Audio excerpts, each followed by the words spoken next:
Ħaddiema li qed jinġibu Malta minn barra l-Unjoni Ewropea qed iħallu impatt negattiv fuq il-pagi tal-Maltin. Dan huwa piż enormi li qed jimbotta il-pagi l-isfel. Hekk qed issostni l-UHM Voice of the Workers f'reazzjoni uffiċjali li ħarġet tal-istudju tal-Eurofound dwar il-paga minima fil-pajjiżi Ewropej.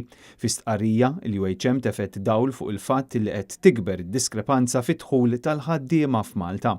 Għalhekk il-Union qed tipproponi li fi żmien sena titwaqqaf kummissjoni li toħroġ bi proposti dwar minimum wage riveduta. Il-UHM Voice of the Workers qed tgħid li f'pajjiżna hawn ħafna li qed jitħaddmu banqas mill-paga minima, ħafna minnhom barranin, u dan qed jitfa' pressjoni kbira fuq il-pagi tal-Maltin. Il-kap tal-Partit Nazzjonalista Adrian Delija kemm il-darba tkellem dwar is-sitwazzjoni tas-suq tax-xogħol f'Malta u kif diversi familji Maltin mhux ilaħqu bl-ispejjeż dejjem jiżdiedu u din ir-realtà tal-pagi żgur illi ma tajnx. Fil-fatt kien Adrian Delija li kixef kif il-Gvern qed ikabbar l-ekonomija billi jġib ħaddiema barranin lejn Malta. Iżdissa huwa evidenti li din l-istrateġija ta' Muscat qed ikollha riperkussjonijiet. Tantu hekk illi l-UHM qed tipproponi fost l-oħrajn li l-influss ta' barranin jibda jiġi limitat u mhux kif qed jagħmel il-Gvern bl-istrateġija tiegħu preżenti. Il-Union trid illi l-limitu ikun sabiex jidħlu biss ħaddiema bi kwalifiċi u kompetenzi tekniċi.